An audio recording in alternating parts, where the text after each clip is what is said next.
In a world where most people watch movies and then forget about them, 3 brave heroes join forces to watch them again and then talk about them. Join them in their epic journey as they go back in time, a decade and beyond, to revisit and break down films from a vast array of genres.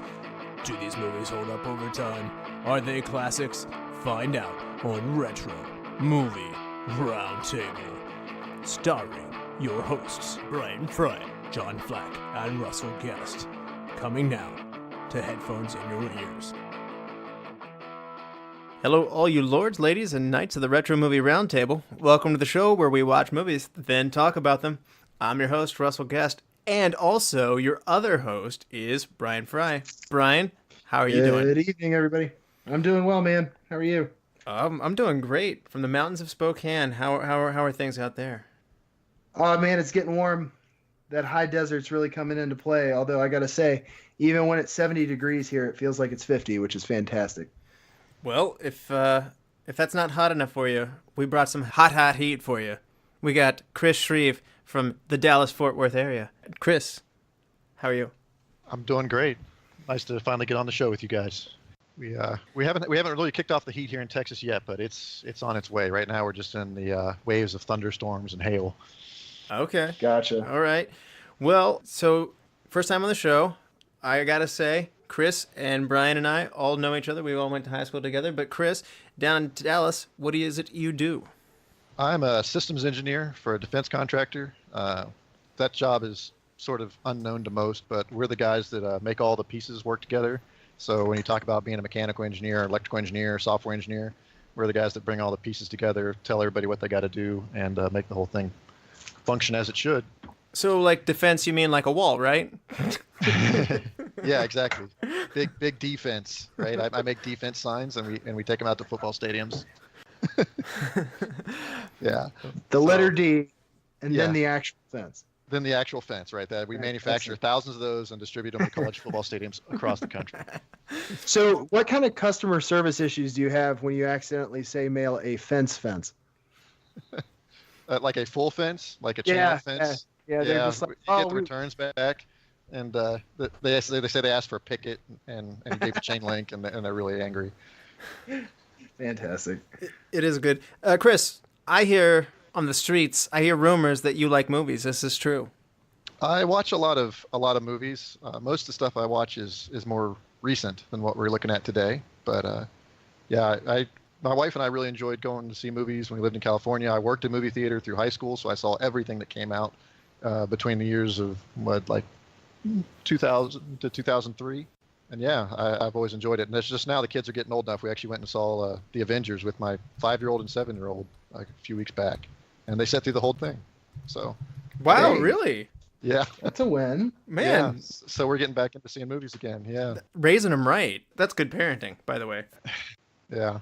So I got some questions for you. These are not questions that anybody can answer, but maybe you can. What is your favorite car from a movie? Because I hear you're a car guy. Yeah, I had a really hard time with this, but 1967 Camaro from Better Off Dead is what wins it for me. As far as like the coolness of the car and the integration into the movie, I loved that how he builds up that car as he builds up himself, sort of from a guy who wants to kill himself and a car that doesn't run to having a nice car and a better life.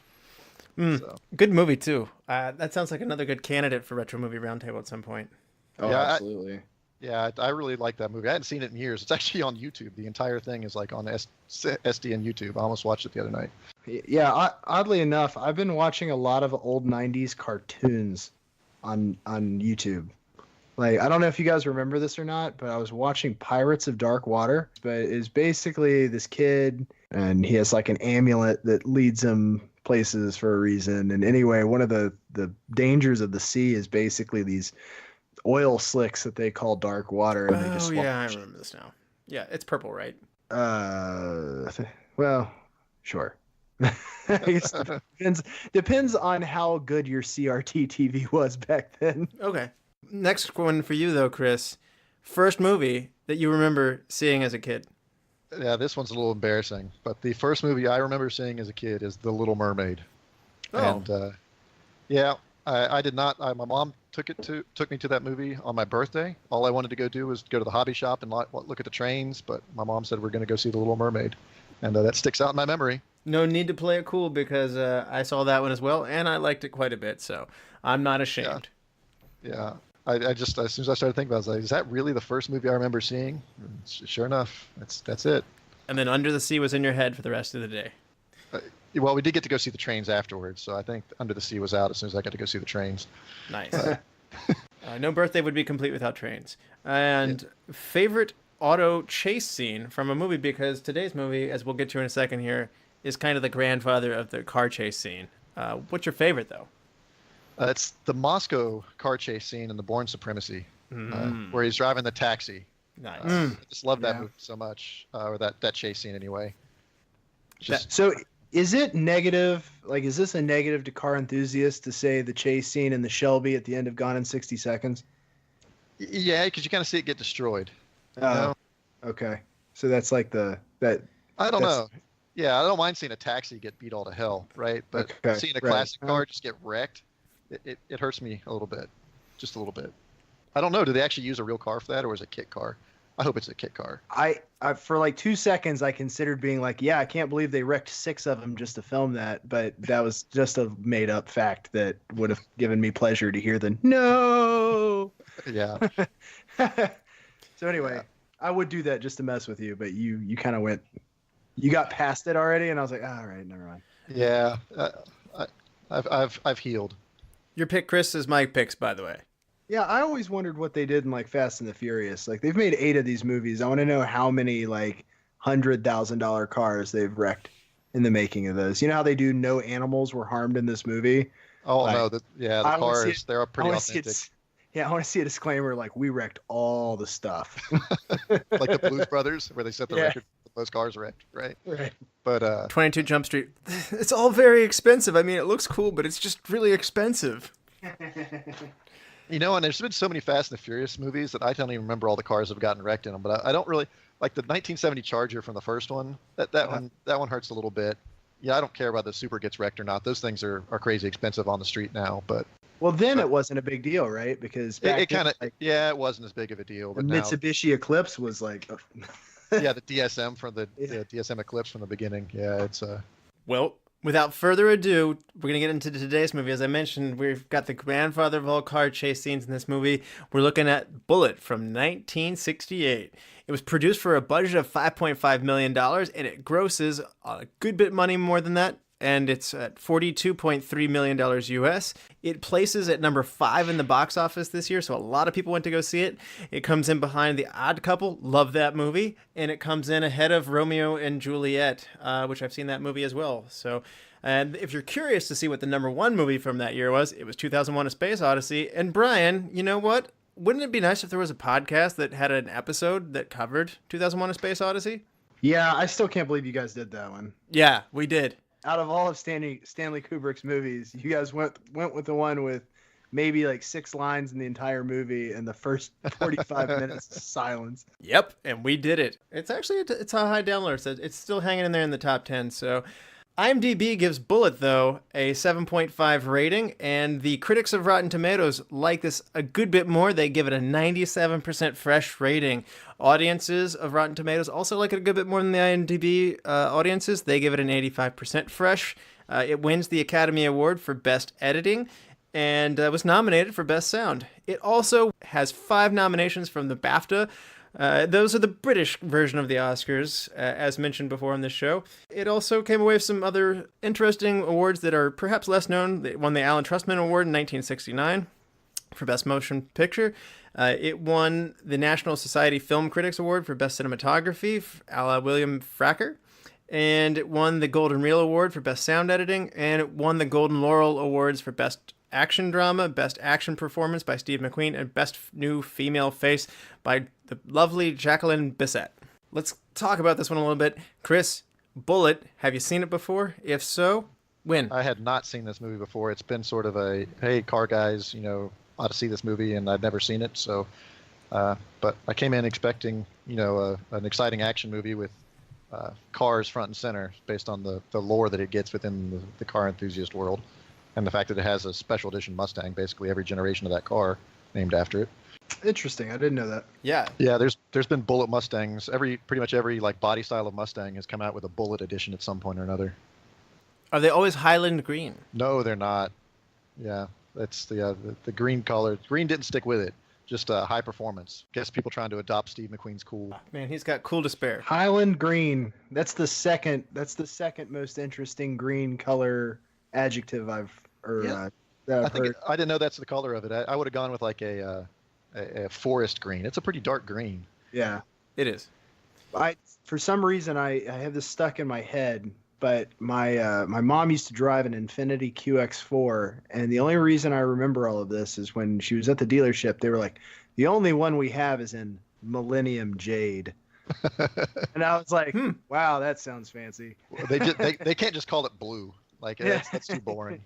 Millennium Jade. Yeah, when you said that's my second favorite green, I was like, what's your first? Soylent green? There's a British racing green that they make Miatas in that I love. When it comes to green cars. Ooh. Anyway, Bryan, what about you? Bullitt, 1968, Steve McQueen. First time for you. Have you seen it before? If so, when? Also first time for me. I struggled with this movie, not because of content, but because I procrastinated on watching it. And I thought I owned it and just hadn't gotten around to watching it yet. It turns out I actually own Steve McQueen's The Getaway. And so, yeah, I was like, okay, I got to buy this movie and watch it. So I bought it last night. And, man, the first 45 minutes, like, I'm nodding off. I need someone. I even verbally said, I need someone to get shot now. I'm falling asleep. Okay, so the pacing's a little bit slow for your taste then, or is it just because you're a procrastinator? No, it's totally because of the procrastination, because I started watching it like 8 o'clock last night, and, I fell asleep in the theater for Thor Ragnarok, and it was one of my favorite MCU movies because I just shoved too much into one day, and I think it's just that I'm old now. I think that's just the bottom line is unless I have gratuitous violence, like I just couldn't get the build to the show without falling asleep. Now I've rewatched the entire thing today. We're good, and I enjoyed it. But yeah, man, watching it at 8 o'clock at night after starting my day at 6 a.m. walking the dog. We went zip lining with Jess's parents. Like I put so much into yesterday, and then when I finally got around to watching this movie, man, I couldn't keep my eyes open. Okay, I haven't been there yet, but I know that day is coming my way. I have a baby on the way, and so struggling through a movie while being tired is definitely headed my way. Coming soon, this August. But for me, I have seen Bullitt before. In fact, I saw it in college. Mary and I were kind of going through a lot of the AFI top thrills list, of which this is on. And I got to this, loved it. I remember I had a friend in high school who was into 60s movies, and he recommended it to me, so it stuck in my head. I actually really liked this movie then, and somehow I like it way better now. I remember having a hard time following what was going on in the first part of the movie the first time I watched it, so eventually the action kicked in, and I was enamored by the style of the movie at the time. And I was telling Chris before we started this, it hits me in my James Bond spot. That's a good spot to hit me. I was actually on for that. I was listening to it. It's an interesting parallel you put to Bond. I didn't get that. I was getting Dirty Harry. Oh, well, San Francisco. That's a good call there. So the whole time I was sitting here thinking, man, why did they never make a crossover movie? That would be so much fun. I would like more of these Bullitt movies, but we're going to go to a break, and when we come back, we're going to talk more about Bullitt. There will be spoilers, however, so if you're on guard to not have any spoilers for Bullitt, you're going to want to pause this, go watch the movie, come back, and then join us the rest of the way. So we'll be back after these messages. So driving instructor Simmons, how did I do? Well, Wendy, it's your 13th time taking the test, making it a baker's dozen. Let's review, shall we? You began your test by hitting 9 cones, then leaving the driver's course by passing through a fence. You then signaled left, turned right across 3 lanes of traffic into oncoming traffic. Is that bad? It's not good, Wendy, because then you exceeded speed limits of 120 miles per hour, and the hood of the car spontaneously combusted. You then drove off of a bridge, landing in a lake, and I should note that I didn't deduct you the points because landing in the lake put the fire out. Yay, that's nice. You then miraculously drove the car out of the lake and then provoked a car full of heavily tattooed and armed Korean gang members in a drag race. While you won the race, the Koreans were sore losers and shot the car full of lead, wounding me in my leg. But there is also good news, Wendy. Really? Yes. This time, your driving instructor remained in the vehicle at all times, and you responsibly played the Retro Movie Roundtable the whole time. You gave the show a 5-star rating and review on Apple Podcasts, downloaded the show on Stitcher, Google, Spotify, and other various sources. And I also appreciate that you liked the show on Facebook and told all of your friends to listen. You also emailed the show at retromovieroundtable@yahoo.com. Now, due to the Retro Movie Roundtable, you offset your other heinous infractions and passed your driver's exam. Wendy, you're far from a good driver, but you passed your exam and you did well enough to earn yourself a driver's license here in the great state of Florida. Wow, thanks, Retro Movie Roundtable. I couldn't have done it without you. And we're back. And good news, Chris is going to tell us what happens in Bullitt. So one last warning, there are spoilers that lie ahead. Chris, refresh people's memory who haven't seen Bullitt since 1968. All right, so the movie kicks off with U.S. Senator Walter Chalmers presenting a star witness, or setting up to present a star witness at a Senate subcommittee hearing on organized crime to be held in San Francisco. Johnny Ross, who we see during the opening credits escaping a Chicago building, is a defector from the Chicago organization and is to be put under protective custody over the weekend until his Monday appearance in front of a Senate subcommittee. Seeking to associate his grandstanding mob-busting efforts with a high-visibility detective, Chalmers requests Lieutenant Frank Bullitt to be put in charge. Bullitt, played by Steve McQueen, whom we first meet hungover from some unknown activity, and his team, Delgetti and Stanton, head over to the cheap motel selected by Chalmers and decide to take shifts providing Ross with round-the-clock protection. After getting his team settled and shifts assigned, Bullitt takes off to meet his girlfriend Kathy at work and they go out to dinner. Stanton is on watch when the desk clerk calls at 1 a.m. Saturday morning, announcing that Chalmers and a friend want to come up to the hotel from the hotel lobby. While Stanton checks by phone with Bullitt, Ross secretly unchains the door and two hitmen burst into the room and shoot Stanton and Ross with a shotgun, seriously wounding both men. At the hospital, Chalmers holds Bullitt responsible. Bullitt soon thwarts a second assassination attempt by the hitmen, but Ross dies of his original wounds anyway. Dr. Willard, who has had his competence questioned by Chalmers for his age and his race, helps Bullitt keep the death a secret by spiriting Ross's dead body out of the hospital by private ambulance, registering it as a John Doe at the city morgue. Bullitt, who has hidden the body from Chalmers, then goes to seek more clues. He finds the cab driver, played by Robert Duvall, who drove Ross to the hotel and recreates Ross's movements upon arriving in town, learning that Ross has made a long-distance call from a phone booth. Bullitt's confidential informant, Eddie, reveals that Ross has stolen $2 million from the organization and narrowly escaped an attempted mob hit in Chicago and had fled to San Francisco. Meanwhile, Chalmers serves Bullitt's captain with a writ of habeas corpus to force Bullitt to produce his witness, Ross, since he does not know that Ross has died. While following leads, Bullitt is stalked by the hitmen in the black 1968 Charger RT, but he spots them and begins chasing them in the iconic green 1968 Ford Mustang GT Fastback. This begins the classic high-speed chase between the two cars, starting in the steep streets of San Francisco, and after many blocks of car chase, the cars move out onto a back bay highway at reckless speed. The hitman fires a shotgun at Bullitt, but then Bullitt rams their car off the road, forcing their car into a gas station, where a large explosion and a huge deadly fireball kills both men. Bullitt and Delgetti face Chalmers and their police superiors on Sunday morning, where harsh words are exchanged. They reluctantly reveal to Chalmers and the captain that Ross has died of his shotgun wounds, and that their only lead is a phone record showing Ross's call to a Dorothy Simmons in a hotel in nearby San Mateo. With his Mustang damaged and out of commission from the chase, Bullitt gets a ride to San Mateo from his girlfriend Kathy in her yellow Porsche Cabriolet. Arriving at the hotel, a man who looks like Ross is seen leaving the hotel, and Bullitt enters Simmons' room and finds her on the floor dead, strangled with a wire. Outside in the parking lot, Kathy sees police cars arriving, cops rushing to the hotel, and she follows them in, fearing for Bullitt's safety. She is horrified by the crime scene, and on the drive back to Chicago, she asks Bullitt to pull over on the side of the highway to talk. There she confronts and conveys her worries about where the dangerous and violent life he leads as a police detective will take them as a couple, wondering if she should stay with him and attempt to cope with the violence in Bullitt's world. Later at the police evidence room, Bullitt and Delgetti search Simmons' luggage, discovering brand new clothing, a travel brochure for Rome, and thousands of dollars in traveler's checks made out to Albert and Dorothy Rennick. Bullitt is immediately curious about the true identity of the murdered victims. Bullitt requests photo passport information for Albert and Dorothy Rennick from the Chicago Police Department and a fingerprint check for the dead witness Ross. A facsimile of Albert Rennick's passport arrives via the telecopier device at the police headquarters, showing the man whom they believe to be gangster Johnny Ross was actually Albert Rennick, a used car salesman from Chicago with a startling facial resemblance to Ross. The passport photo of Dorothy Simmons is, in reality, Dorothy Rennick. It now occurs to Bullitt that the murdered bodies of Ross and Simmons were really innocent civilian stand-ins, Mr. and Mrs. Rennick, and Ross, who is still alive after killing Mrs. Rennick, is going to use Mr. Rennick's ticket and passport to head to Rome.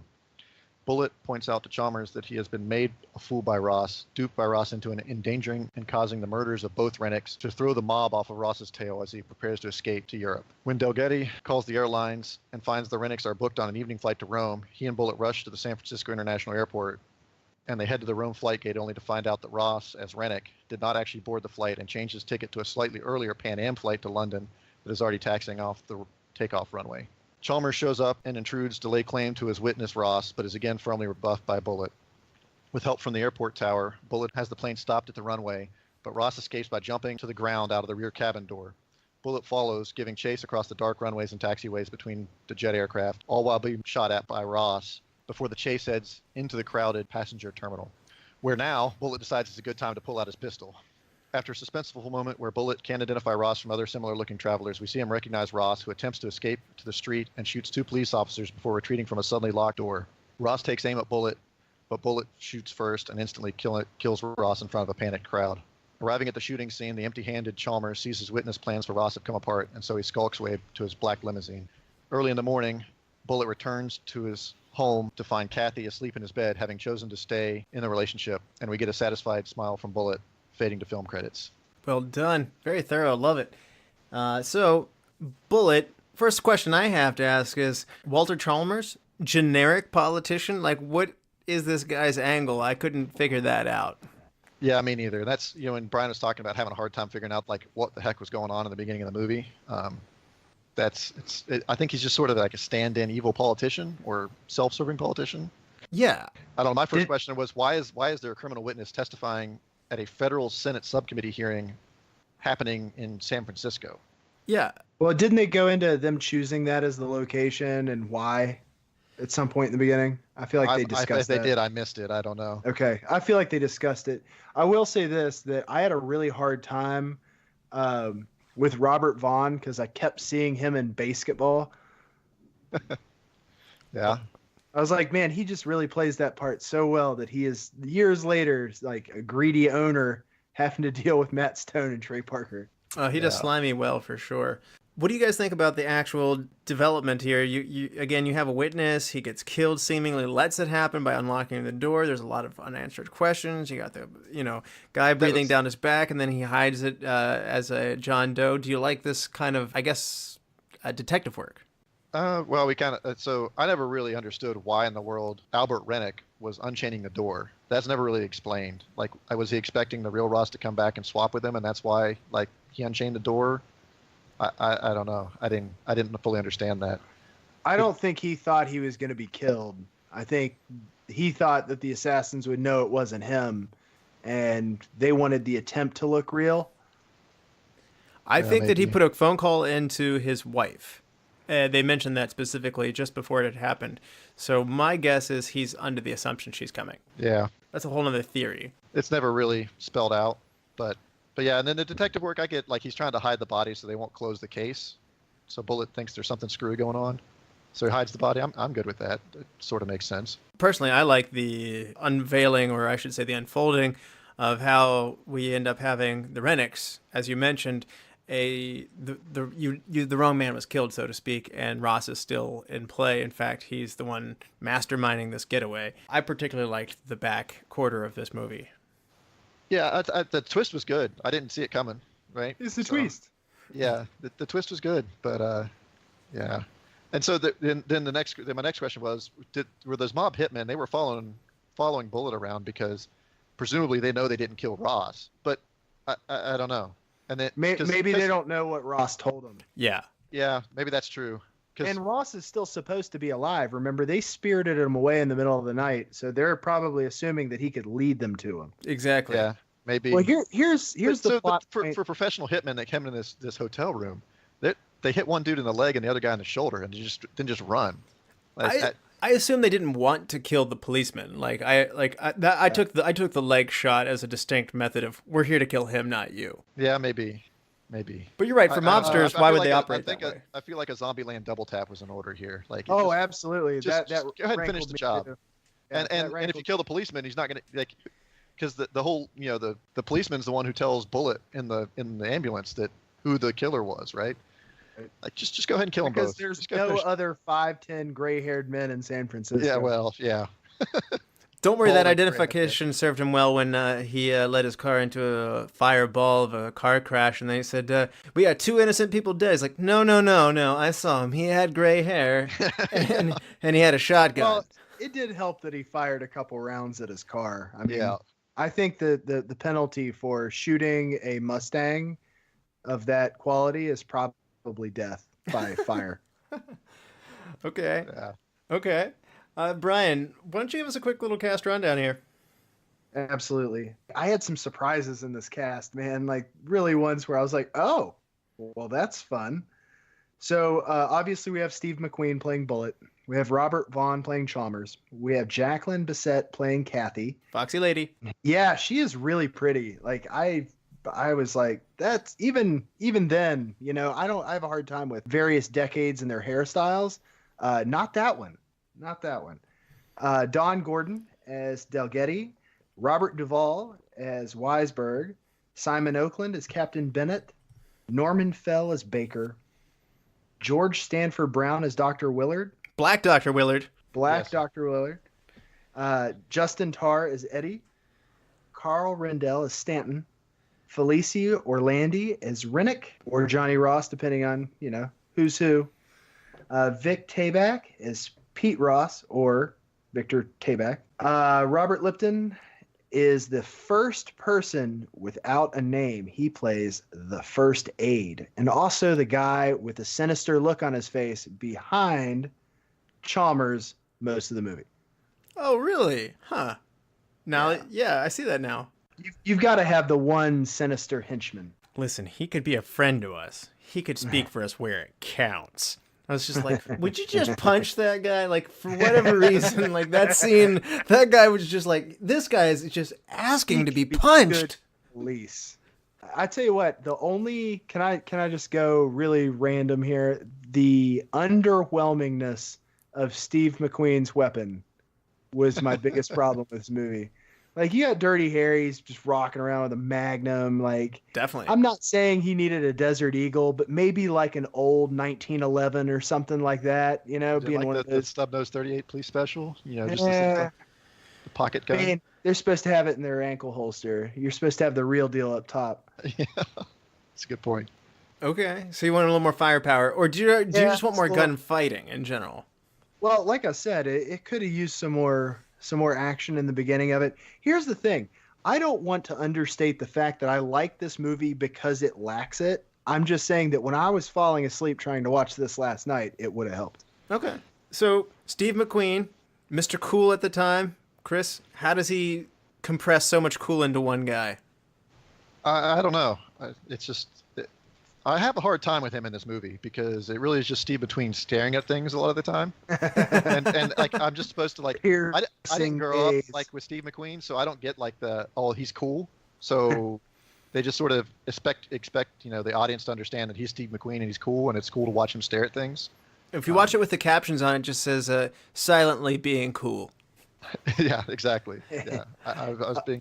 He actually handed over a lot of his lines in his script to the partner that he has, and Delgetti. Yeah, and he hands a lot of those over to him because he just kind of wants to stare and react. And for McQueen, he was big on Humphrey Bogart, and he just wanted to have these like kind of stoic faces. Silence. Yeah, stoic exactly. Silence. I could have used a little dialogue to figure out what was going on though. Sometimes I don't know. That's just me being a lazy movie watcher. It kind of reminds me of the 40-year-old virgin when he tells him, he's like, just be a jerk and keep asking questions, repeating their questions to themselves, kind of like David Caruso from Jade. And like he just kind of like really like calm face. He's like, it's like, can I help you? I don't know. Can you help me? That like, in a way, Steve McQueen embodies that too. So we got Steve McQueen's characters based on a San Francisco homicide inspector, David Toschi, and he made famous for his work on the Zodiac killings. McQueen actually made a copy of Toshi's custom fast roll shoulder holster. So, Bryan, you were saying you didn't like the shoulder holster? Apparently, it came from someplace. Oh no, I was fine with his shoulder holster. I just felt like he needed some more firepower in the shoulder holster. Okay, got it. If his standard operating procedures to fire, with lots of people running around inside of a busy terminal, I don't know if I want him to have more firepower though. Like I'm good maybe with just a little pea shooter. I mean, I guess you could say that, but that's one of like the least accurate guns outside of like 5 feet. Yeah. So it's like if he is, because you always have that part in the movie where they try like an absurdly long shot with a pistol. Well, they had that in this movie. He was aiming at him across the airport. Yeah. That's one of the things that I always liked about the John Wick movies. Like they don't mess around with the fact that he uses short range weapons for really short range work. Yeah. That's actually the last movie I went and saw, and I think that might have colored my watching of this movie. My issues with the pacing, so I went and saw John Wick Chapter 3, and then this, and it's like, man, nothing's happening. So you were saying you had a hard time seeing Robert Vaughn in this movie, Bryan. Robert Vaughn had a hard time seeing Robert Vaughn in this movie because he didn't like it at first, and he didn't like the plot. He thought it was not a sensible storyline, and actually it was Steve McQueen who came back to him and insisted that he do the film. And once again, when the tough guy Steve McQueen comes up and says, you got to do this movie, it's like, okay, I'll do it. So he was definitely the bad boy, right? Steve McQueen. You don't want he would beat your ass. Yeah. So he got him in the movie. I think that he did it. Good that he did it. And actually, Robert Vaughn came around to the movie years later and eventually went on to say that this was the movie that he did that he was most proud of, and that he was ultimately saying that this was the greatest work that he was in as well. So, and he was in Towering Inferno as well. So, and as Bryan pointed out, basketball. Just wanted to toss this in here just because we mentioned Steve McQueen being kind of that bad boy. This is my book plug for this podcast. If you guys get a chance, read a book called Hellraisers by Robert Sellers. It's the life and inebriated times of Richard Burton, Richard Harris, Peter O'Toole, and Oliver Reed. It is a very interesting read. Does Hellraisers have Pinhead in it? No, it's basically just stories about these guys and the lives they lived offset. Okay, that's a hard sell with no Pinhead, but I'll check it out. Catherine Ross turned down the role of Kathy. Bryan, I don't know if you remember Catherine Ross. She was Elaine in The Graduate, which I think you said was one of your favorite movies, right? Oh, yeah, I definitely gave that at least a 2. Yeah, Bryan was not a fan of that. But anyway, I don't know if you can picture Catherine Ross in this. I could picture it, but I like Jacqueline Bisset far too much to do a replacement with that, as I probably stated earlier. I'm biased. I can't. I recuse myself. Okay. I don't think anybody needs to hear me talk about The Graduate ever again. Yes. Yeah. It's still a good episode. But anyway, producer Philip D'Antoni, this is his the first film produced under Steve McQueen's production company, Solar. So it's pretty cool. It's actually was the first adaptation of this was from a Robert L. Fish novel. I certainly haven't read this. It's called Mute Witnesses. And Detective Frank Bullitt was a Boston policeman, so they moved this to San Francisco. And he was an out-of-shape, fat cop who ate a lot of ice cream and was ineffective and didn't solve most of his cases. It was thought to have Spencer Tracy in mind, but when Spencer Tracy died, the property of the hands fell into Steve McQueen, and producer Philip D'Antoni added the chase scene, changed the location to San Francisco, and thus created one of the greatest thriller movies of all time. So, good changes, bad changes, or do you want to see a fat Boston cop eating donuts, Chris? A fat? I don't know. I think it's a good change. What about what if you replace Steve McQueen? I know we're way too early for this, but let's replace Steve McQueen with an 80s Brian Dennehy. I was thinking John Candy, but okay. That might be too funny. Like, I'm looking for still like the serious overweight cop. Okay. So Peter Yates, this name sounded familiar to me, and this is one of those fun moments of the show where you connect dots and stuff like that. Peter Yates did one of my favorite movies, Breaking Away, which I love this. This is earlier in his career, though, and Steve McQueen also personally selected him. I'm detecting a theme here where Steve McQueen just gets whatever he wants. Nobody knew who director Peter Yates was because this was his first American movie, but Steve McQueen saw the movie Robbery, which was based on the Great Train Robbery, which he'd done just prior to this, and he loved the car work in that so much that he wanted to get Peter Yates in this. So I don't know if you're picking up on this, but pretty much Steve McQueen's just getting whatever he wants. Now, I've never seen Breaking Away, but that's like one of Quaid's early movies, right? Yeah. Dennis Quaid's in that? Yeah, he's not got a main, like, he's like a tertiary role in it, but yeah. Okay. Yeah. I'm a big Dennis Quaid fan. Oh, yeah. Sorry, Chris, what do you think about the look and feel of Bullitt? I think they spent a lot of time actually, establishing sort of the feel of the movie, right? And I think it was trying to establish how cool Bullitt is mostly, but the atmosphere, but it results in you kind of getting a good feel for the 68 time period, right? Mm-hmm. Of the movie. I don't think that I think you probably could edit a little bit of that down, but overall I think it does a good job. I can't help but compare this to James Bond because that was like the benchmark for a thriller action movie at the time. And to me, I think this is an interesting evolution because Sean Connery plays a very cleaned up, chic, secret agent in the earlier part of the decade. And then here we are at the end of the 60s and times have changed and styles have changed. And you see, this is kind of got a similar pace of the movie of those earlier Bond movies, but you see a much rougher hero in this. I don't know. Anybody else want to compare Bond to Bullitt, or is that even a fair comparison? I can see the comparison. After you said that, it's like, oh yeah, that kind of makes sense. Certainly. I think as a visual, I would compare him more to Roger Moore as a Bond. Oh, absolutely. Yeah. But no, I'm sticking with my Dirty Harry. I the fact that they didn't make a crossover with the two detectives. That would have been awesome. Oh man, how did they not make sequels out of this? I mean, like, is it me or like, would you not want like 4 of these movies? Well, nowadays you'd get 4 of them, right? If you made it for $5 million and it made 40, you're guaranteed to get 5 of them, right? That's true. That is true. Well, I can't imagine this movie. You know what? I wouldn't even mind filmmakers adopting similar techniques to make a retro movie today like this, because I guarantee you they could do it cheaper. Outside of actor salaries, depending on who they chose. So you're saying, like, actually, well, are you saying that it's cheaper to do this without computers, or? Yeah, I'm saying if they made this movie again, so you tack on inflation, they made this movie again, but they did it without all the high-flying Hollywood.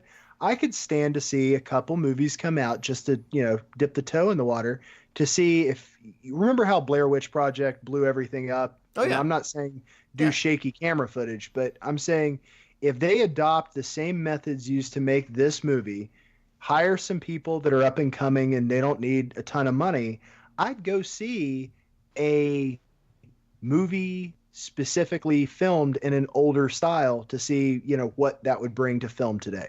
Like a not overly polished rougher movie. Yeah. Yeah. I could see that. I feel like you could do it almost on like an app, like a student's. Well, yeah. I was thinking. So this is a random tangent, but kind of the same deal. I was at the Apple store the other day, and I was playing with one of the new iPads, and someone had downloaded, and I can't believe this is an app, but it's an app that makes your video camera look like a VHS recording. Okay. It was one of the most hipster things I've ever seen in my life. Somebody told me the other day cassette tapes are making a comeback. Really? Why would you do that? I'm not sure. I had fun with them at the time, but yes, I have no desire to go back to them. But that exists out there, and it really does. Like, it turns your camera into like a 1990 CCTV camera. Well, so you could do it. That exists. So I'm just wondering, like, if you were going to make this movie, I bet my cell phone camera is light years ahead of every camera they use to film Bullitt. So, well, so the colors and the lighting in this movie, like, so it's made on film, and film has inherent advantages over digital, and so it's still, like, depending on how you did the digitization of the film, like it still looks really good. Like it's just rough. The editing's kind of, it's choppy and rough. It is choppy. Which has actually kind of cracked me up that I spotted a bunch of shaky cam. And I was like, well, maybe we can blame shaky cam on this and not Bourne Identity.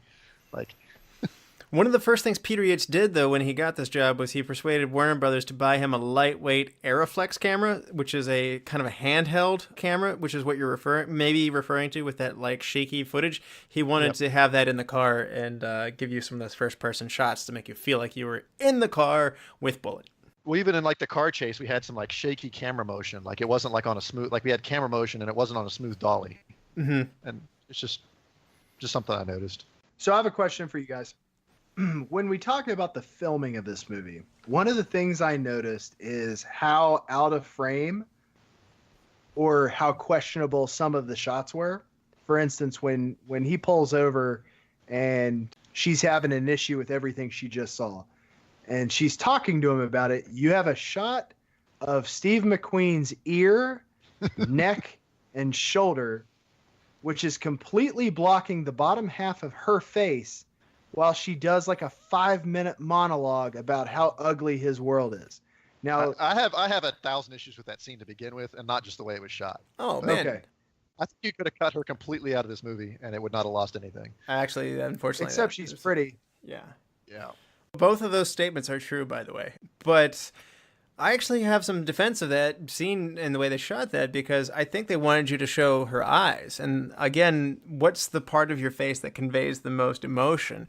I think they intentionally blocked that out. If you notice at the restaurant, they did a lot of interference and motion in this, and that's perhaps, I think, something that I think Yates wanted to see. Like he uses a lot of up close shots. Like when like Bullitt goes into that phone booth, like they are like up in his face. When she's doing that soliloquy, she is kind of, you know, the camera's right up in her face. And I think that was a deliberate and intentional emotional moment that they wanted to do. Chris is right. That's out of tone for pretty much the entire rest of the movie, but that's what they were going for there. Well, I actually went online after watching that scene to figure out, because my first thought was maybe she's a foreign actress and her lips don't match up with the audio. So I actually thought, I mean, she is a foreign actress, but she's from the UK, so that kind of poked a hole in that one. But yeah, I couldn't remember earlier if you'd seen her talk, you know, normally, front camera shot. And so, yeah, I looked it up, just wondering if she was, you know, maybe she didn't speak English and that whole part was dubbed over. No, yeah, it's dubbed over. It's a loud, noisy freeway. I mean, that's No, I mean like someone else actually speaking for her. Oh, really? Oh, yeah. Okay. Because they didn't show her mouth, so I was like, maybe it's not matching what's actually. But it is dubbed over, so that it's still not going to match, right? So it's probably a smart move. But my point is, I thought she was maybe a non-English speaking actress. No, she speaks better English than we do. She speaks British English, which sounds great. But English? Yeah, English. We're the ones who made it sound bad. So traditionally, movies at this era were using a lot of movie sets, and he shoots all of this movie on location. And I think that's a really cool element. So that is really San Francisco, that they're cruising through the streets. They really immerse you into San Francisco. And this goes back, I know John was on this episode, not you, Bryan, but the Maltese Falcon we did, which was a San Francisco movie. And I kept thinking, I get nothing from San Francisco out of this. And the reason is it's all shot inside, and they pretty much made the movie in LA. And they took some like shots of the Golden Gate Bridge and said it was San Francisco and called it a day. But I really like that Peter Yates immerses you in the late 1960s San Francisco. As Chris was talking about, like, I like the style of this movie. I really feel like I'm walking around the streets. I mean, just simple things like going in and buying some frozen dinners or walking into a restaurant or, you know. Yeah, we had a ton of those shots, right? Watching Steve McQueen buy frozen dinners, but I don't know that it adds that much to the movie. That's what cool guys do. It just goes to show you the job is all he had. Is that so? Yeah, well, I guess I think it was poking at poor old Kathy there, that she wasn't making him dinner every night like a good girlfriend would have been, right? 1968, we're criticizing her she's a working woman. Actually, that's another progressive thing about this movie. She is either a artist, architect, or engineer of some sort who's clearly doing the construction and overseeing the design of a fountain in a public area. Yeah, the movie really works hard to be progressive, right? Because it's got the young black doctor too, and yeah. Yeah, there's definitely some people who left this movie being like, "What, Black Doctor?" Yeah. So kudos for that movie, or for that. They were definitely expanding their territory. As someone who's an architect myself, and Chris can probably attest to this as an engineer, the number of women coming out of these programs in the 60s is slim. So I know for a fact one of the great temples of architecture, Crown Hall in Chicago, didn't even have a women's room in the architecture school. So that's literally the culture you're coming out of. So pretty cool that they did that. Yeah. Though, of course, you can just take plenty of time off to go drive McQueen wherever he wants to go, too. So we've got a... Is it weird that I kind of liked her car better? No, it's not at all weird. Okay. I dug that. I don't even know what it is, but... It's a Porsche Cabriolet. Like, McQueen's known for driving a lot of Porsches. Like, you got the Bullitt Mustang, but, like, he raced Porsches. Yeah. So... So he died at 50. I didn't actually look up how he died. Did he James Dean it? He died badly of mesothelioma. Oh. Yeah. He also was an abuser of drugs. He's actually not the nicest guy in the whole world. Like, I watched a documentary on him on the special features of the Blu-ray that I had, and the story starts off pretty interesting, and he's a compelling personality in the early going, but yeah, he definitely starts the womanizing and using cocaine, and his whole life starts to come unraveled, and there's a sad story where he's hitting his wife and stuff, so... Yikes. Yeah, so... Again, read the book Hellraisers. The fact that Richard Harris lived as long as he did is maybe a greater medical miracle than Ozzy Osbourne. Oh, wow, okay. Okay. I'm pretty sure that they're going to do experiments on Ozzy Osbourne someday. It's like, why doesn't he die? They're going to find the real Wolverine was Ozzy Osbourne. Is that so, Ozzy? So Peter Yates actually also did some racing himself. He before he was a director, he was the son of an army officer. He went to the Royal Academy of Dramatic Art, but briefly he starts out as a professional race car driving team manager before turning his attention to film. And so it's that appreciation out of racing that I believe injects his ability to direct a good chase scene and robbery, as well as this, and that's what got him this job. So, Chris, do you feel like Yates understands and appreciates the fast nature of the car? I think, what I really appreciated in this movie with the chase scene, and you don't see it in a lot of older movies, is they did not, I only spotted it once where they had obviously sped up the film to create a look that the cars are going faster than they are, right? So they're out on that They did that road. a lot in Bond. Yeah, they did that all the time. Yeah, they do it all the time in Bond. These scenes all seemed, they were real time or very close to it, right? Yeah. So I feel like they did a great job with that. And you didn't see like the shot of them flying off the, I guess because they only had two cars, right? But them flying off the jumps in San Francisco streets, right? Where it's obvious that as soon as that car lands, it's completely wrecked and that the chase is over. So we had nice little modest hops off those ledges. Can I plug a different movie that I feel like is a very underseen film that has a great chase scene and great cars in San Francisco? Is Eddie Murphy's Metro. Okay, I haven't done it. I've never seen it. He is a police negotiator, and it's a very fun police movie with Eddie Murphy. So you got the comic relief in there too. So if you guys haven't seen Metro, people watch Metro. While we're on the subject of San Francisco, this is going to be your little architect's moment here. When fake Johnny Ross departs the Mark Hopkins Hotel in the taxi, we see the Bank of America building at 555 California Street. That's now the fourth tallest building in San Francisco, seen under construction. However, at the time, it would go on to become the tallest building in San Francisco. So that's kind of your tip of the hat for like, we're in San Francisco, see this really tall building. This is pre-Transamerica Pyramid, which is kind of the icon of the city now. But this particular building was built by SOM, world-renowned architects who did the Hancock Tower in Chicago, as well as the Sears Tower. Big name architecture firm, even though this is not necessarily their nicest building. And why I'm talking about this building right now is if you're talking about Robert Vaughn and Steve McQueen from this movie, well, they get to inhabit this building because this is the same building that's in Towering Inferno from 1974. And we see that in the opening credits here. So everything comes full circle. SOM, Steve McQueen, San Francisco, Robert Vaughn, Towering Inferno. How's that for some synergy? Better be SOM than SOL. What did you think about the wardrobe of this movie? Steve McQueen's kind of a fashion icon. He kind of some people will start picking up the the trench coat, the brown tweed jacket with the elbow patches, the turtleneck. I mean, his look is emulated coming out of this movie. Chris, would you wear this in 1968? I'd wear it today, but I wouldn't trust my fashion sense. Okay. I don't know. The turtleneck's making a comeback, right? The turtleneck and the jacket. That's like Silicon Valley staple now. Yeah. Well, no. Well, let me put it to you this way. I feel like what Steve McQueen wore to look cool in the 60s is now what Steve Jobs and others would have worn 5 years ago in Silicon Valley. Okay. Yeah. Okay. I don't know that Steve Jobs would wear those green, very busy print pajamas that Bullitt displays. Oh, you don't know. You don't know. I was sitting there, I was like, man, he looks pretty cool. But when you first meet him, he's got like these pajamas on. And my first thought was like, man, there's a lot going on in your pajamas. Cool guys don't wear pajamas, right? He ought to just gotten up at his underwear. I'm just saying.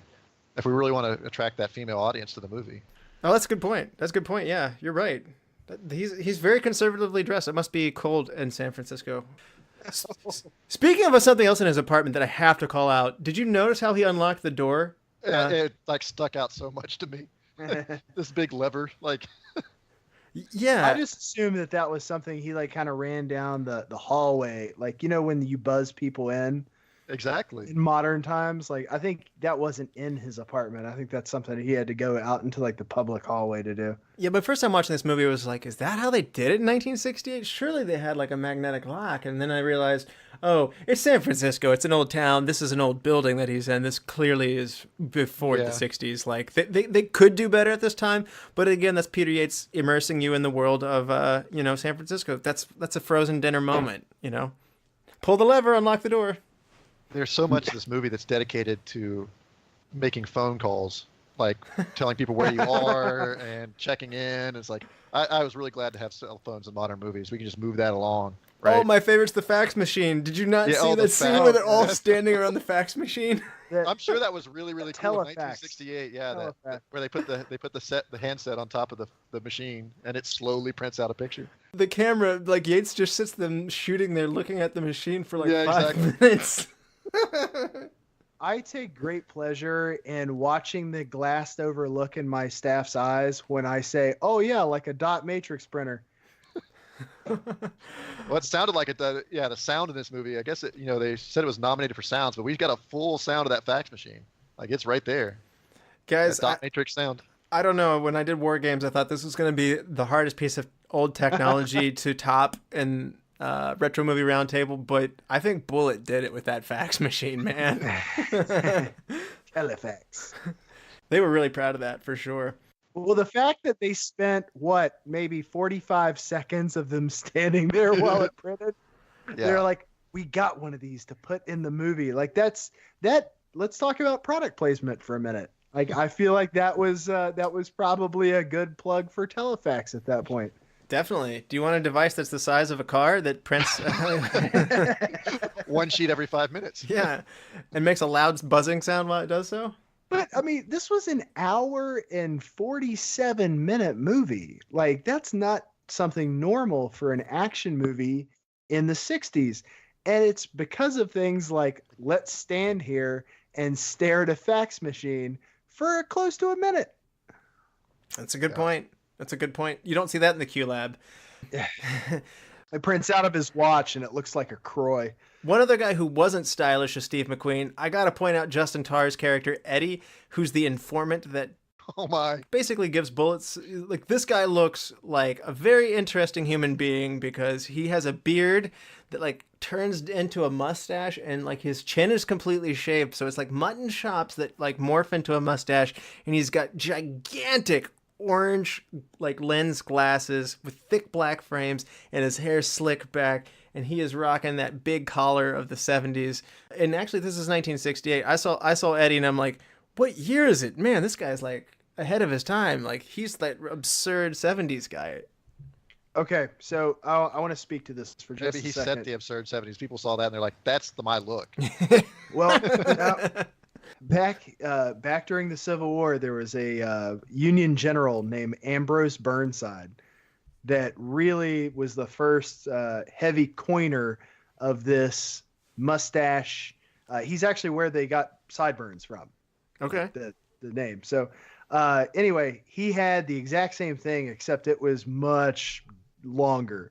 And so that's kind of the genesis of that hairstyle, at least in terms of my knowledge. I asked Mary if I should get some big orange glasses like Eddie and grow the beard stash, and she said, no, thank you. Car talk. As mentioned before, Frank's car is a Highland Green 1968 Ford Mustang 390 GT 2.2 Fastback. Bad guys drive a 1968 Dodge Charger 440 Magnum, and the Charger is actually faster than the Mustang with a 13.6 second quarter mile compared to the Mustang's 13.8 second quarter mile. Chris, tell us about the Charger as well as the Mustang. Which one would you prefer? Oh, the Charger. Any day of the week. I mean, that car, and it's interesting when I was doing a little bit of research on the movie. It said that during the shooting of the chase scenes, they actually had to slow down the Charger so the Mustang could keep up. That's a pretty heavy diss on that Mustang. It looked Yikes. Cool, but I'm not actually a huge fan of old American muscle. I like some of it, despite me naming the '67 Camaro as my favorite car movie. Yeah, it sounds like a strong car. But well, listen, Vin Diesel's one of our listeners, and he's just gonna find you now.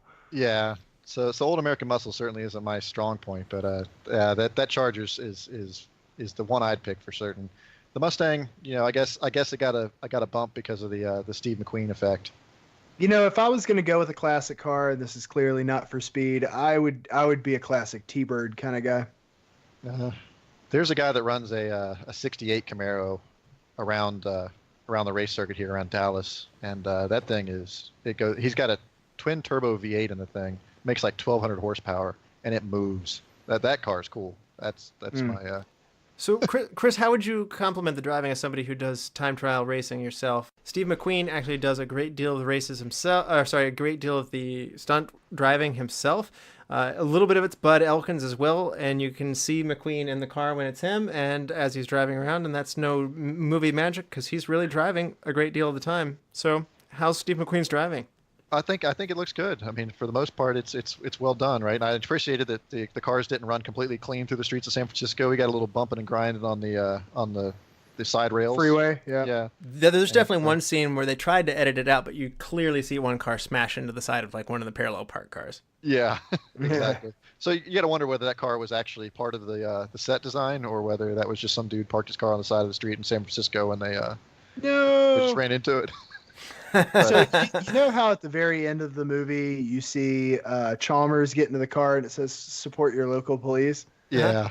I would have loved for there to be an earlier thing where, like, when he almost or kind of goes into that ditch after the car goes into the gas station, if he had a bumper sticker that said, "How's my driving?" I like that. I did have. I mean, I was kind of disappointed the fact that the car goes into the ditch. I didn't see a good reason for it. I mean, you bump the other car, you see him drive away, he's still going straight, he's not spun out, and then magically spins out into the ditch. They have to do that so his pretty girlfriend can drive him to the murder scene. I'm telling you, you just cut that whole bit out. I mean, the Porsche Cabriolet, you lose the Porsche, but. Can we just agree that although there's no animosity toward the length of this movie, that it easily could have been 30 minutes shorter? No. That was my sort of take on it. Is you could have edited this down to a much snappier, and it's interesting to see like reviews that talk about how snappy the movie was. Oh. But to me, it's like, no, I could have edited this thing down to be a half an hour shorter and kept things moving. Okay. But sometimes I like the pace of an older movie, but I guess I'm going to be in the minority in this one. Well, when it comes, it depends on what you're trying to make. Like if you're trying to make a snappy action movie, which is what I kind of went in expecting, right? Mm-hmm. I expected a snappy action movie, and I got a sort of atmospheric police procedural. Mm-hmm. I don't know. So So Bullitt's burnout scene that he was actually driving wasn't as part of the script. It was a mistaken missed turn, and they kept the footage rolling at that point in time. So that's pretty cool. Well, and I appreciated things. So that was a real burnout, right? This wasn't hey, we're going to have a car, we're going to wet down the roads, we're going to drive the car on a wet road and have it spin up the wheels while it's going 5 miles an hour, and we're going to add smoke and tire effects in post. I like that it wasn't that, right? That again, that sticks out to me every time somebody does that. Or you get the generic tire squeal sound. Yes. But yes, that's what you're talking about. You shoot it on location with real shots, right? They actually did the driving instead of just editing it to look faster later. Another one that I really thought was an interesting story here. There are 2 Mustangs involved that the Ford Motor Company put in as a promotional agreement with Warner Brothers to put them in the car for the high-speed chase by veteran auto driver Max Balchowski. He's a stunt coordinator, and Kerry Lofton got Bud Elkins to drive the Mustang for a lot of the stunts, so it's not all Steve McQueen. But both Dodges that were used in this movie were junked afterwards, which I don't know if that makes you sad or not, Chris, but the other one, the other less banged up Mustang, was purchased by Warner Brothers employee after the production was done, and the car ended up in New Jersey many years later, where Steve McQueen attempted to buy it, and the owner refused to sell it, and the car sat in a barn, undriven, for a really long time until Ford found it and wanted to promote their 2018 Bullitt Mustang, and they revealed it and freshened it up for the Detroit International Auto Show. So if you want to know where the cars of Bullitt are, some of them are in the junkyard, but... well, they found the other one in a junkyard in Mexico, is what I thought I'd read a while back. Oh, okay. Like 2017, they found the other junked one just hanging out in a junkyard somewhere, and somebody got it and was working on restoring it. Nice. Well, okay, there's the other half of the story then. Yeah. So would you sell your car back to Steve McQueen, though, if he wanted it? How much is he paying?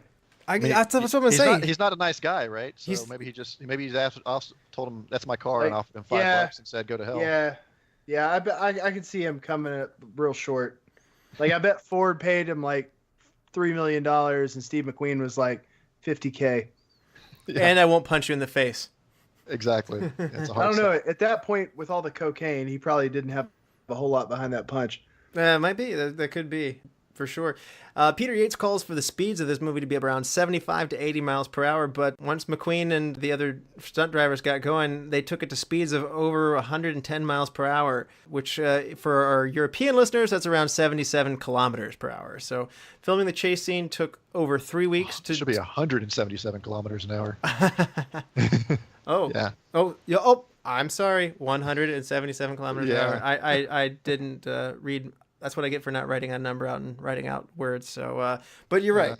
And guys, I want to interrupt real quick and give a shout out to everybody who listens to us overseas. That's awesome. Thanks for listening. Really appreciate you. That's an awesome thing. Yeah. Super honored. And we're starting to see more of that. Yeah, that's why I had to throw the kilometers out there, even though I'm clearly bad at it. Thank you, Chris, for fixing that. But so filming this chase scene took 3 weeks, and it resulted in a scene that lasts 10 minutes, 53 seconds. They were also wanted to go across the Golden Gate Bridge, but they were denied permission for that part of this. So if you were looking for that other piece of San Francisco icon, they tried and they didn't get it. So it does kind of break up the chase scene that we never see them go over a bridge. Right, so they got out of San Francisco, but the chase scene never shows the bridge. Mm-hmm. I did notice that when I was watching it. It's like, well, wait, how do we get out into these rolling hills? We never got off the island, or not the peninsula. But they lost some hubcaps along the way, right? They lost a ton of hubcaps along the way.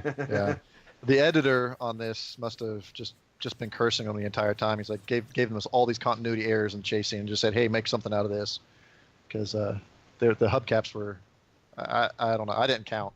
I actually rented the movie on Amazon, and I was like, I'll go back and rewatch it again, because I thought you had like 24 hours to rewatch it. I went back to rewatch it, and Amazon's like, nope, you watched it already.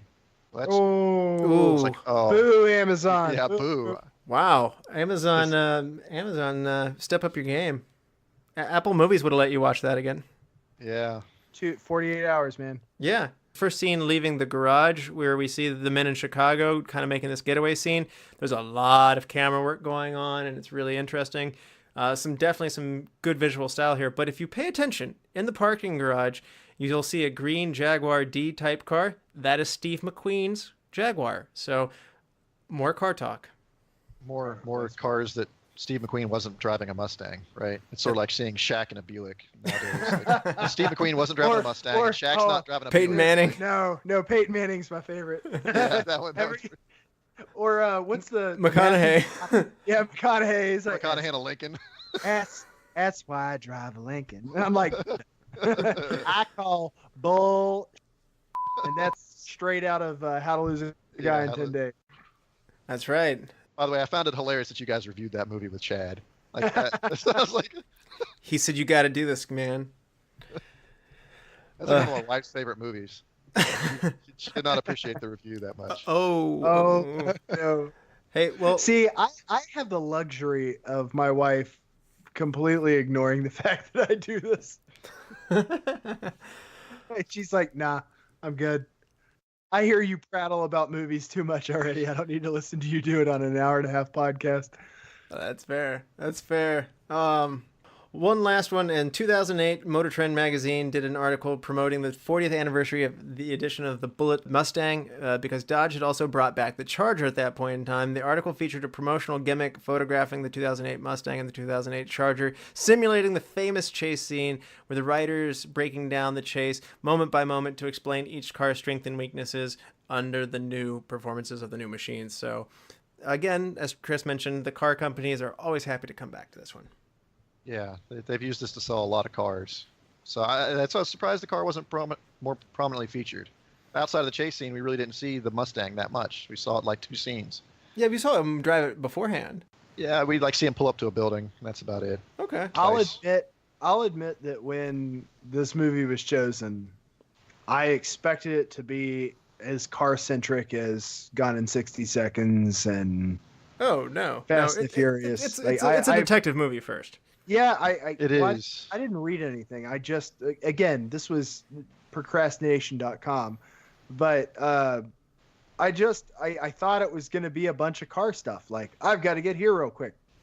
Oh, no, someone's, like, it really was just the one scene.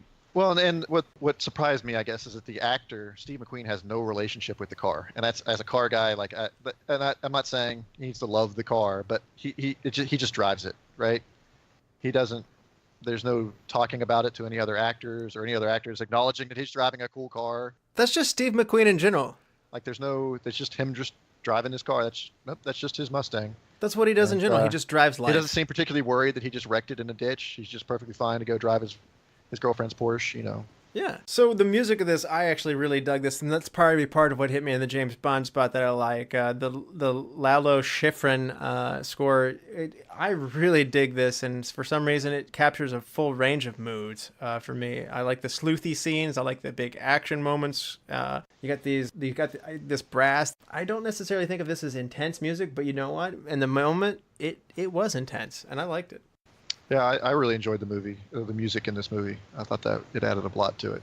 Yeah, I'm game too. I remember a couple times, especially in the cafe scene where they have the kind of quote unquote live music playing. Yeah.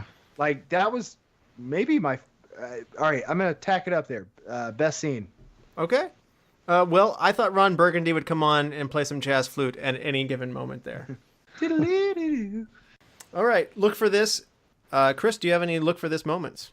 I really enjoyed the inclusion of the Charger, like in this movie overall. Like that, I want everybody to understand that Dodge Charger is the cooler car in this movie, right? I mean, I made it before, but it's called Bullitt. There's Bullitt Mustangs. The Charger's the star. Okay. Nice. So the old man with the pump action shotgun knows what he's doing. Well, he's literally riding shotgun. Okay. Whoever's driving that car, he knows. Sawed off shotgun, hand on the pump. Yeah. All right, Bryan, look for this. So my piece on this is not really a look for this in the movie, but look for this if it's on the street somewhere. The original rating for this movie was M for mature. The one they actually put out was PG. I want to see the M for mature version of this movie. No, I think M for mature just became... So that, if I'm not mistaken, there's an M rating and it becomes GP. And then later GP turns into PG. Don't quote me on that. Write me if I'm wrong. Okay. I don't know about ratings back then, but how I read it sounded like this movie was cool and then they re-release, or they actually released it as not quite as cool. No, I think R was like R, and M was like PG back then. But Okay. I wasn't around in the 70s, so absolutely, if anybody was, please correct me.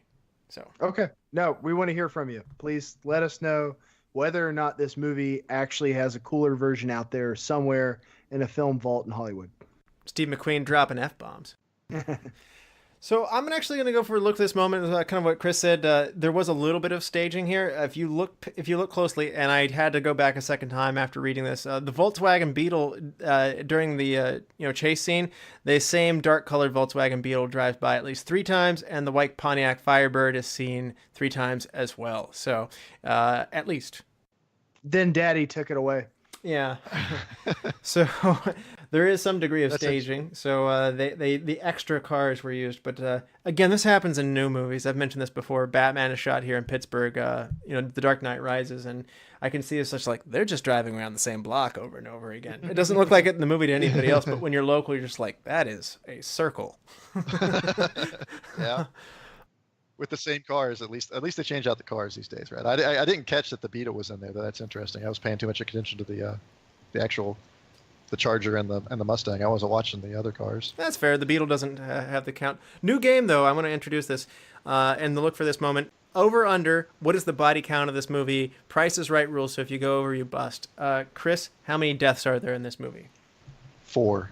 Okay. Bryan? 6. Boom. 6.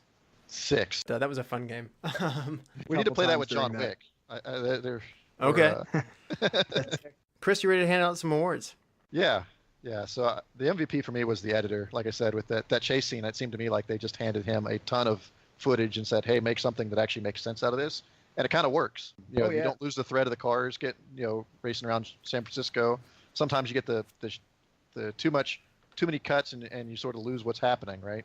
But it did a great job with that car chase scene. I think it really comes down to the editor. He can't fix the continuity errors, right? It's what they shot, but he did a great job piecing it all together, I think. That's a good technical choice there. Bryan, who's your MVP? I'm going to go with Steve McQueen. This is my first real Steve McQueen movie. I say real because I've watched some stuff on TBS and TNT before, but like this is the first one I really spent time paying attention to. I like the stoic look. It's good. I'm behind it. You're down with the Steve McQueen stares at things. You don't get Steve McQueen to act. You just get Steve McQueen to be in your movie. He's like a personality, like Jack Nicholson. You don't act Jack Nicholson to like do something. You just want Jack Nicholson in your movie, and I think Steve McQueen's kind of the same way. And this movie oozes Steve McQueen cool, so I'm giving him my MVP as well. Best Supporting Actor, Chris? I'm going to go with Robert Vaughn. I thought I really got him playing the self-serving politician, even if I didn't really understand his motivations. I got the character out of him by his acting. Good one. Bryan? Oh, supporting actor, I'm giving to Robert Vaughn as Chalmers, as the squirrely politician that, some guys are actual squirrely politicians and some guys play squirrely politicians, but I feel like you can peg them both on television. And I'm going to complete the sweep with Robert Vaughn as well. Chris, who is your hidden gem? I really liked the guy who played the doctor, Dr. Willard, Georg Stanford Brown. I thought even just a short little couple scenes, I think they did a really good job showing the scene with him working on Ross or Albert Rennick. I thought that whole scene was really well done, and he was a big piece of it. Great choice. Bryan, hidden gem. I'm going to go with Robert Duvall as a taxi driver. I was expecting him to do something more, but you're right. He's just a taxi. It's funny because I was watching for him the entire movie, and I was like, where the heck is Robert Duvall? And then finally, it was his voice that got me. It's when Steve McQueen goes to the same phone booth that was used and uses a rotary phone for all those millennials out there who have no idea what we're talking about. Yeah, it was the voice that got me, and I was like, oh, there he is, Robert Duvall. I like that you explained that the phone booth, the old part of it was the rotary part, and then not the phone booth. Not the phone booth. Well, I liked his sort of deadpan delivery of that. He put a lot of change in. How do you know it's a long distance call? Put a lot of change in. Oh man. For all you kids who don't even use cash anymore, there is in fact coin. He didn't Venmo it. Hidden gem though. I'm gonna go with Simon Oakland. He's Captain Bennett. I like the fact that he gives Bullitt a lot of leash and isn't like on the politician side of things. He's not really playing the game. Also, he's in Hitchcock's Psycho. Nod to Simon Oakland there. Recast somebody though, Chris. If you had to recast somebody. Yeah, I couldn't figure out a contemporary replacement for the Hitman, but I would have rather seen somebody that came across more on the scary side and less on the creepy side. Yeah. I just couldn't figure out who that would be. But yeah, the Hitman just didn't seem to do anything for me. No, I'm with you 100%. Man, we're stride for stride on this one. I'm actually going to put Telly Savalas in there. If you're familiar with him, who comes to my mind? Actually, the very next year, he's in On Her Majesty's Secret Service, which is a Bond movie. He plays Blofeld in that. He's tough enough, younger, and he looks like he would be a pretty tough hitman. And he's coming off the heels of The Dirty Dozen. Maybe this is an overcast by putting him in there, but maybe we could get a little more of a fight scene in the hospital before he makes his way out. If we cast Telly Savalas. We don't have an old man hitman. Yeah. So that'd work well. I'm with you on that one. So you can share my Telly Savalas pick. Brian, who are you recasting? I don't want really to do a recast with this. I mentioned it earlier. I want a merger. I want more of these style action movies having number depth to them. So it's not so much that I want to recast. I just want, maybe this goes back to our Marvel movie discussion. I want more West Coast cop heroes. I want a collection movie. You want an Avengers Assemble of West Coast cop heroes. So you want Dirty Harry, Bullitt, and Metro. I guess apparently I've not seen this movie. Well, Metro's in New York, but no, I think that this was a genre that was out there, and there was an opportunity for more, and I want more. Because I need these characters to play the same people, but I want more of it. Okay, all right. That's a touchy recast there, but we'll go on from there. And best shot of the movie, Chris. I really like. There's a reflection shot right at the beginning of the movie at the hotel that comes off the rotating door as we open. We see Albert Rennick go into the hotel to check his messages. Mm-hmm. That was just I'm a sucker for light reflections and that sort of shot where. Well, how about when Chalmer walks up behind the two of them when they're waiting for the plane to disembark? Yeah, that was a good shot too. Yeah. I'm actually going to go with, this is technically a collection of shots, so I'm bending my own rules a little bit on this one, but the dinner with Kathy. Because no one ever does that. Yeah, the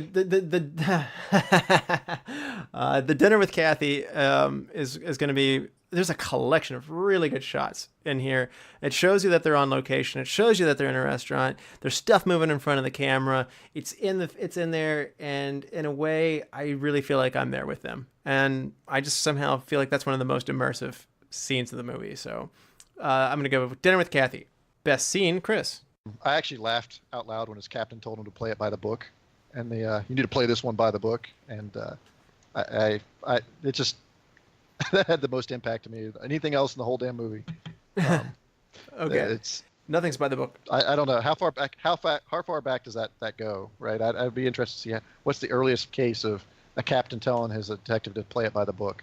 When it's the loose cannon. The loose bullet cannon, right? Is this where that all started? I don't know. That's another thing. I love how his name's Bullitt. It's like, yeah. I'm a name Bullitt. It's cool. Brian, best scene. I'm going to go with best shot here. And it was the dude firing from a ditch yards and yards and yards away and still able to hit an airport light at the feet of Steve McQueen. Truly best shot. Okay. Okay. My best scene, I'm going to go with the obligatory chase scene because nobody else picked it, and I have to pick it. It's 10 minutes of amazing racing action. It is the grandfather of chase scenes, and when you look up any internet countdown of the greatest chase scenes of all time, you will not find one before Bullitt even on the list. So this is kind of, this just tells people that, hey, chase scenes can be a real event in a movie. So we wouldn't have these really cool, like the Bourne chase scene or some of the great Bond chase scenes that come out later, like Live and Let Die. But you just wouldn't have these awesome chase scenes if it wasn't for this movie. So I picked the chase scene. Good job, Peter Yates. I want to toss something in here just because it gives me a tickle that it happened. As soon as you said that, I Googled greatest chase scenes of all time.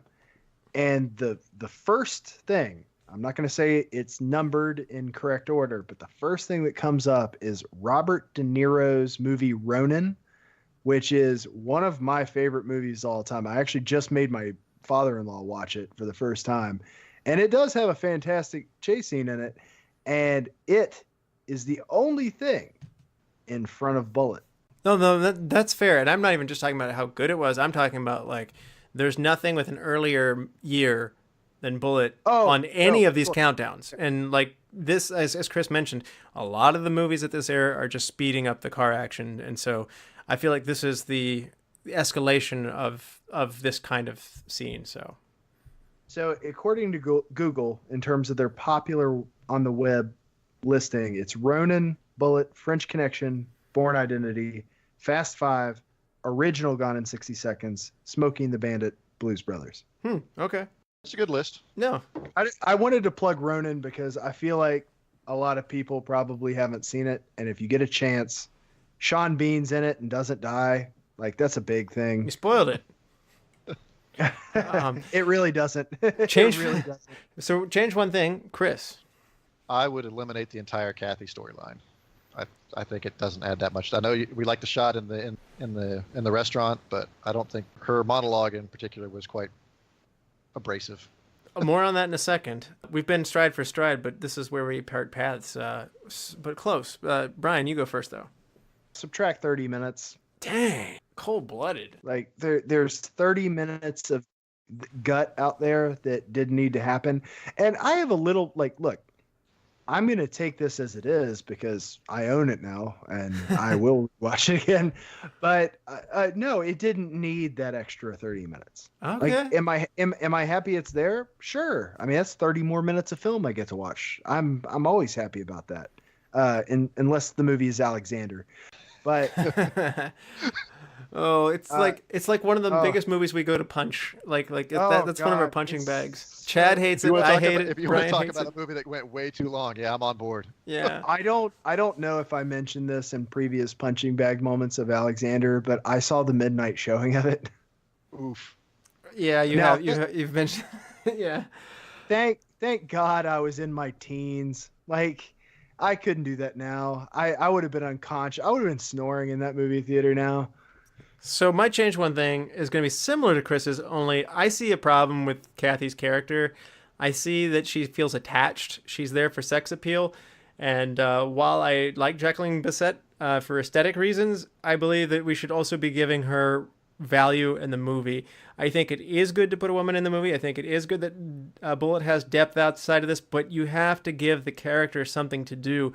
I think it would be far more interesting if she becomes mixed up in things, if by trying to help drive Bullitt somewhere, she's shot at in the mix, or maybe perhaps the gangsters come after her, as a way to get to Bullitt, and they capture her at some point, or they have her in the car and he's chasing after them so aggressively because they have Kathy in there. And again, she's a smart person. She's a designer herself. Maybe she can contribute some piece of information that helps unlock the story of what Bullitt's trying to uncover, and through this personal relationship that he has, that unlocks another part of the mystery for him. So any of these options, I'm not saying all of them, I'm just saying make Kathy do something. I'm not going to say cut Kathy, but you've put her in the movie and I like her. Just make her matter more. Yeah, okay, so I'm good with that. I actually had best supporting actor actor as Jackie just for a minute, just because, or for Jacqueline Bisset, just because she got that script and still went in every day and shot that movie. Mm-hmm. I mean, that's like the script had to. I mean, it's like, oh, you're going to show up and be a side piece. Yeah, I mean, and it is the '60s, and it was progressive in some ways, but in other ways it wasn't. So yeah. So there are two things I want to say on this piece. The first one is I think that this is where sequels would have really come in handy, because I think what her purpose is to try to pull him away from the violence of his life I feel like the end sequence where he looks in on her and he's washing his face in the sink and it just ends is him reevaluating what's really important to him, because you already have Chalmers vowing to destroy his career and everything. So I like to think that maybe the end of that is him taking what she said off the freeway to heart. And since someone's already out to, burn him at the stake, maybe it's a good time to walk away.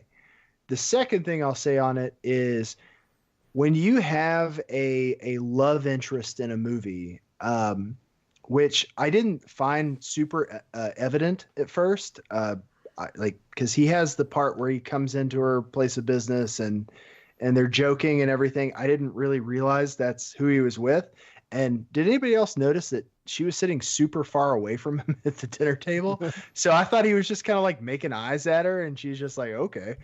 So I didn't feel like they did a great job of making it really evident that they were a thing, but she's put in there to kind of save his humanity and everything. Like, look at all the death that happens around you. There are better things, come with me. Yeah. So where do you stand, Bryan? Are you with Chris on the removal of the character? Or are you in the my boat where it's like, we need to do more with the character? Well, I'm one of those people that harps on about character development all the time. So if they had extended this past one movie, and I know I'm the guy that said make this a shorter movie, but if they had made second movie really more in tune with it, whether it ends up being I'm done with you, you're set in your ways, or if they had actually brought him in as like maybe he was fired from the police or quit abruptly based on what had happened, and then they had to come back to him based on a previous case he had worked on, and we need you back, Bullitt. I would have been cool with that too. I wanted to see a movie where Robert Vaughn is a corrupt politician and Bullitt's uncovering one of his corrupt schemes. Sure. And Vaughn starts using people to get at Bullitt because he's messing in his business. I want to see this movie. I thought that was going to be the twist, that Chalmers was in on it somehow. Right? Oh, I did too. As soon as he pseudo accused him of giving out the location, I was like, that's going to be what happens. As soon as he started really digging into who Ross was, I started thinking, oh, that's not that guy's a decoy. Like, I'm not going to say I like completely called it out, but it was way before they really revealed it that I was like, yep, that was a decoy. That got me. Well, so I thought there was going to be a twins thing because he had his brother Pete, right? That I didn't really. Right. Yeah. That would have been good too. I actually didn't think about that until you just said it right now. And I was like, oh, that would have been a thing. Chris, best quote of the movie, and you can't pick Steve McQueen standing there without saying anything. No, Steve McQueen says one word, and Chalmers comes up to him at that airport and says, "We have to compromise," and Steve's response is just bullshit. Okay. Shit. It's one of the it's definitely one of the biggest quotes from the movie for sure. Bryan, what's your best quote of the movie? Best quote of the movie is probably, I actually really enjoyed the monologue that she gave him off the street. Mm-hmm. I'm a big fan of looking up like best monologues of all time and stuff like that. And I've never seen that one, but I thought that was a very impactful piece to the movie. Not a huge fan of how they shot it, but really enjoyed the entire piece. Okay. So the quote that I'm going to as well comes from that scene, but I'm going to specifically latch onto she's gone on and telling him that he lives in a sewer and that his life is just nothing but violence. And so she's asking him, what will happen to us in time? And Bullitt gives a kind of profound statement. He was like, time starts now. I did not get that at all. What am I missing about that line? That's some existential crap. Yeah, I was going to say. That seems to be like a Will Smith's son sort of response. I was like, time starts now. Like, how can our eyes be real? Like, it makes no sense. Like, I just can't get it. Oh, you still believe in time, do you?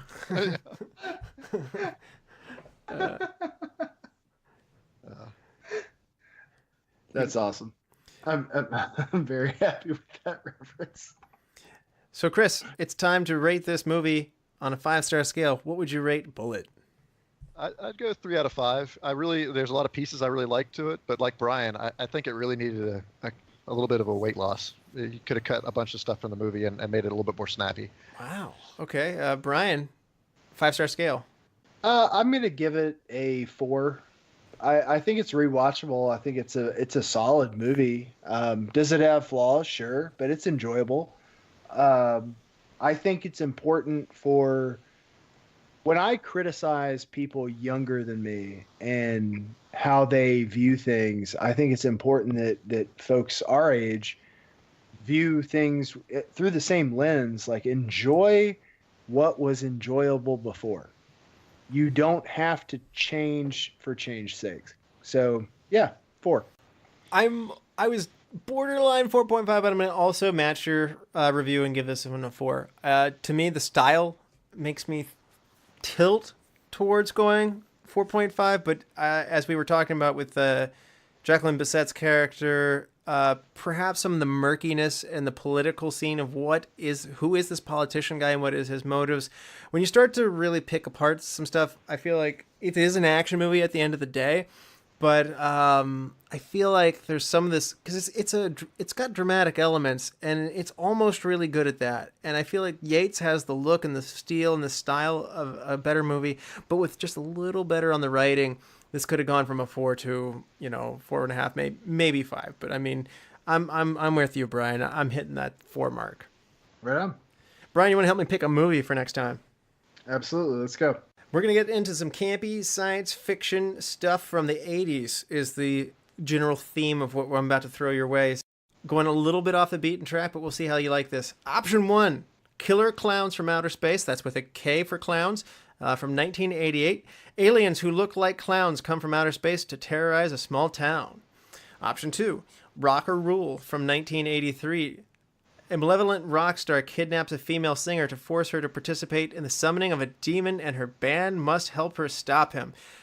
Has music from Debbie Harry, Iggy and the Stooges. A lot of music in this one, so this is an animated music kind of rock opera. And then option 3, we have The Adventures of Buckaroo Banzai Across the Eighth Dimension from 1984. The adventurer, brain surgeon, rock musician Buckaroo Banzai and his crime-fighting team, the Hong Kong Cavaliers, must stop an evil alien invaders from the Eighth Dimension who are planning to conquer Earth. This is obviously going to be a part that is cut, but what the Who did these come from? Where did we get these movies? I was going to say definitely not the clowns one, because what the hell? I like that synopsis. Aliens that look like clowns. I'm in. Okay. All right. So, well, Russ, I guess I'm going to go with Buckaroo Banzai. Okay. I'm sorry, I was trying to keep a straight face for that, and I just couldn't. The Adventures of Buckaroo Banzai Across the Eighth Dimension. One more time without laughing.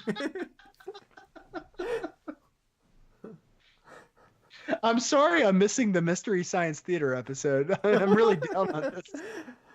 If you are missing that. That is what this is going for. Oh, all right, fantastic.